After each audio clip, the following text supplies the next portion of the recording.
Welcome back, my fellow agents. It is I, X7, your host of Zenorama, the podcast of heroes and monsters.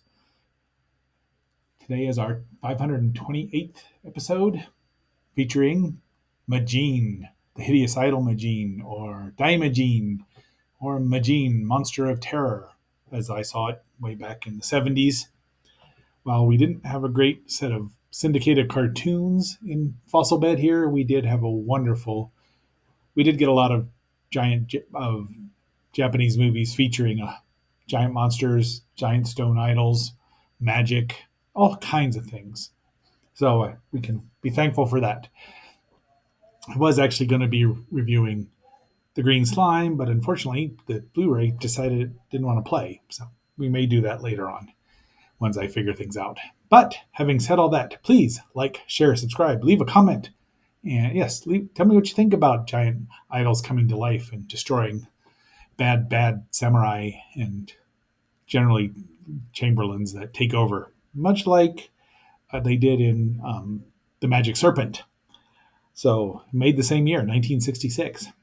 But, and also, if you could, just watch a couple minutes longer than usual. We'd really appreciate it. So, having said all that, let's roll.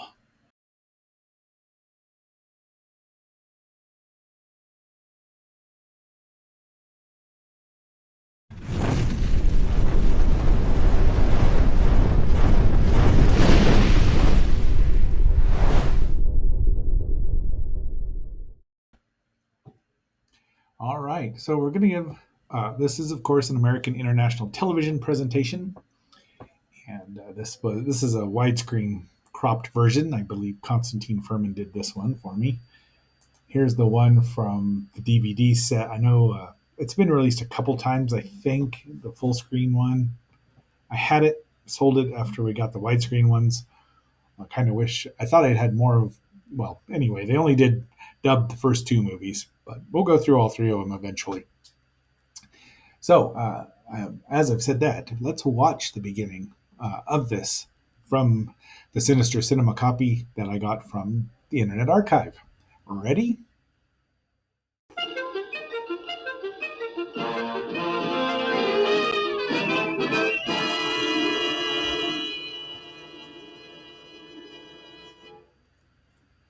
All right. We're not going to get to hear too much music because it is very. Well, that's not.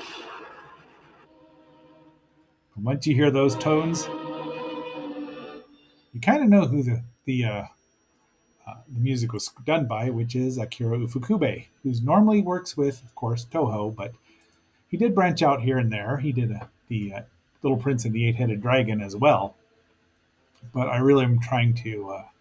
Let's get this. Oops. So here are the credits, and it goes right into it. So, and we will see this here once I transfer it back over to the widescreen presentation. We do have I do have the entire movie here, but we're not going to see much more than that. Let's see if we find the wolf here. No. All right, we're going to stop now. You can barely see it. So this really won't take too long. I do have the Arrow Blu-rays, the Arrow Video Blu-rays that were released in 2021, and the quality is beautiful. No question there because it's Arrow, but it's run. The movie runs 84 minutes when it was brought over here in '68 by American International Television. They just dubbed it by our Tetra crew, and that's what you get. Didn't cut a single frame out. See, there's the eyeball, there's the wolf, and there we have the family talking. They give us the exposition about the god of the mountain, who is Shino, who has Majin locked up. Now the dub and the subtitles are pretty close. There's some differences, obviously, just to match the lips, but overall, it gets the story across very well. It's an excellent dub, and that's a little boy who's nobody, just part of the family. But here's our villain of the piece, who is what is this knob? Odate Samasuke, Samanosuke, and he's the Chamberlain who stages a coup and takes over. This is our priestess Shinobu, who has all the wisdom, but they won't hurt her yet. But they do kill the bad. They kill the lords. How he didn't know he had bad guys there is beyond me. She says, "Don't do it. You'll be in trouble," and they don't listen. So I mean, this movie was good full screen when I saw it a couple times. The first two were on at least twice. They're not really. It's not. They're not really sequels. The overlying theme, what ties them together is the stone idol Majin or Shino or whoever. But the priestess rescues that's Kogenta, and the two kids, the prince and the princess, or whoever they happen to be. And there they go. Look at that! Look at that! It's a real waterfall. I don't know where it was actually shot. Let's see if it says. Doesn't matter. So I tell you all their names, but I'll just mess them up. So look them up on Wikipedia. They pray to the god, and they call him God in the subtitles. We'll see those later on when I had to come back to it. But I'm going to try not to gush about how well this movie is shot. Look at 1, 2, 3. It's perfect. It's just perfectly done. And the effects are amazing. I mean, this is the same studio. This movie was released as a double feature with Gamera versus Bargon, and guess which one is much better. I mean, War of the Monsters, but we've been through that. So I may have to do those again if they were not properly done with video or pictures anyway. So she tells them they have to be patient, and this is 20 years later or so. This scene is in the movie in the U.S. version, but that credit is cut out, so it just vanished. It doesn't really say how long it is, but they're both grown-ups now. The princess there, who is Hanabusa, Kozasa. Kozasa is her name. Tadafumi is his name. Kozasa is the family name, and that's Kogenta, who's still around. Somehow, Dinkus Odate hasn't found him, but he's run the village into the ground for 20 or so years. And that's little boy called the boy, though his dub, probably by Corrine Orr, makes him sound like a girl. I mean, he's dirty and filthy. But he went to tell his dad his mom's dying or sick. He needs to leave. They won't let him. And every time they talk about this, the ground shakes. So something's going on there. And Odata is just an awful person. He blinds a woman, just beats up people. We don't even know what he's building here, but they won't let him go. Now mom's dead. So, I mean, it's ripe for rebellion. Now, the bad guys are armed with guns. So this is, I don't know if it says what year. Maybe Wiki says what year it is. No, but, old enough to have firearm, or sometime when they had firearms. So who knows where they got those from. So little boy, what is his name? Tadebo? Takebo runs into the forest there, and it's hard to see in the full screen version as a kid, but it was a spooky sequence as it was. And of course, you had a skeleton there. He sees Hanabusa and thinks she's this mountain spirit, and there's Kogenta after he's been caught, and guess what? Right into the trap. So, and she's like, he did what? And then so Shinobu goes and says, you're in trouble, fool. And he threatens to kill her, and hits and slices her several times with his sword. But this was the last one where she's telling him not to do it, but he does anyway. And she really doesn't disappear, but I just like the way it looks. So, but they don't believe in the mountain spirit. So he sends him up to the mountain to destroy it. They capture Hanabusa and threaten the boy. So maybe he's had a bath by now. Who knows? But they can't make a dent in this. So they bring out a spike. This was a mistake because it bleeds. And if your stone idol is bleeding, you in trouble, foo. Yep, lightning. There he goes. He gets swallowed by the ground. No great loss. We're happy to see that happen. Again, look at the way the effects are here. I mean, they're in camera, just light, and it looks great. Hmm. So they've been caught, but they won't give up. And Takebo is the boy is out trying to cheer up the princess. She says she'll sacrifice herself if they release Majin, whoever she know. And he stops her. Is what happens. And now there you go. He's calling her sis, so apparently they've just adopted each other. But Majin's had all he can stands, he can't stands no more.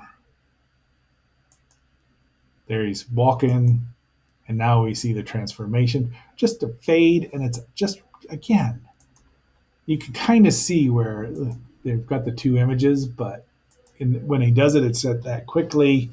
Now, Majin here is played by Chikaru Hashimoto. Well, we knew him as Riki Hashimoto for many years. His partial filmography was he was in The Whale God. He was a Japanese professional baseball player. He played sports ball, and then after he retired, following an injury in '58, he joined Daiei Studios and became an actor. So the ones we would have probably have seen him in is maybe I've never seen The Whale God. I think it's been released somewhere, but Fight Zatoichi Fight, one of the many Zatoichi movies. And he played Daimajin in all three of the movies here. They were all made in 1966. You can see him as Dr. A in Gamera versus Viras, or Destroy All Planets. He's in Spook Warfare, a yokai monsters movie, the best one, as the bad guy. And let's see, the other thing I've seen him in is Zatoichi and the One-Armed Swordsman, and we will get to the at least Spook Warfare, and along with Spooks, maybe two of them are really good. One of them is boring, and the one they made in the 2000s was pretty fun, if I remember it. Also, he was Hiroshi Suzuki in Fist of Fury, Bruce Lee movie, second Bruce Lee movie, which I do think is a good one. You've seen it remade as Fist of Legend with Jet Li, and his last role was in Twinkle Twinkle Lucky Stars. Did he pass away? 2017, age 83. So that's Riki Hashimoto, or as his real name, Chikara Hashimoto. So we're headed. I mean, this is not going to be a long review because once you figure out what's going to happen, and it's mostly a samurai movie with some supernatural elements overlaid at the beginning until the last, say, 20 minutes, and then you get the destruction. The clouds roll in, lightning comes down, and they know what's going to happen. And there he is. Look, and I can't figure out how much of it was forced perspective. This is obviously a process shot. That is too. And the way they make his eyes look, it just looks mean. But still got the spike in him. This is important for later on. Now, this is an interesting way of crucifying people. They're not bleeding. They were just going to shoot him or poke him with the spears. He just throws one of them down, and this is a model that they make move, like a doll, and it's just done well enough and quickly enough that unless you're looking or know what to look for, you just think it was a person. But yeah, I mean, the sets were smaller because he's only about 15 feet tall. So they do have a couple of giant hands and a couple of giant feet, but just look at this. I mean, they try everything to stop him. Boulders with catapults and fire. They should have had that ready to go. And no, they don't. He just appears. I mean, this is a mystical creature. You just can't stop him. It's inevitable. Way more than what's his name in the Avengers movie. I know it's Thanos or Thanos as I've always called him, but there is the model hand or the giant hand, which is decent, not great, but giant hands are really difficult because the thumbs don't work properly or rarely. But he doesn't even know what's behind him. He's a good villain. That is uh, let's see what's his name, Rutaro Gomi, and he gets picked up, and then he gets. We all know what's happening. Even as a kid, I knew it was about to happen. Ka-chunk. So it's not a super bloody movie. It's the swords just slice and you don't see blood spurting out, but there's a little blood here. And now he goes after the village until they try to stop him. But Hanabusa throws herself. He's about to scoosh Takebo, who is for a movie and a kid in any monster movie, a pretty decent little kid. So we don't want him getting scooshed, and that softens his heart. And she once again she offers to sacrifice herself. He changes his face back, and the spirit leaves to go somewhere. We're not quite told where because the sky clears, and this is a great shot when the idol crumbles down into dust. And there we go. And there's the end. I didn't quite get that crop to the right aspect, but you get it. But that's the U.S. end in fire. So there you go. That is Majin, Monster of Terror, or Daimajin, the first one, 1966. It's really good. I highly recommend the DVDs from Arrow. The only thing missing are the U.S. credits, but they have all three of them. They even gave a new dub to the third movie, and they have a bunch of extras on that second disc. I haven't watched yet. I'll report back. So until our next assignment, this is X7 signing off and phasing out.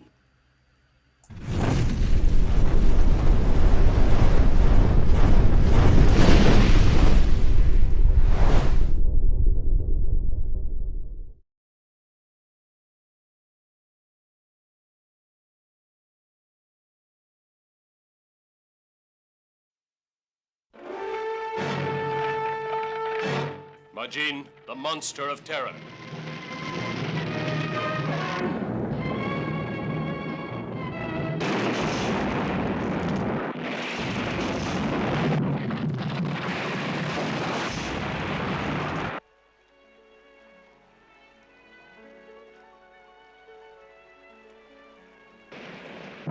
Majin, the monster of terror.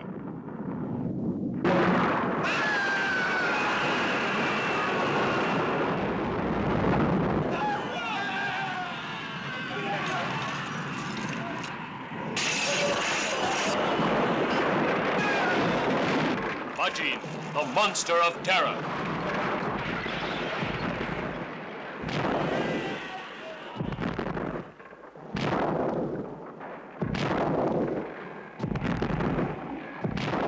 Majin, the monster of terror.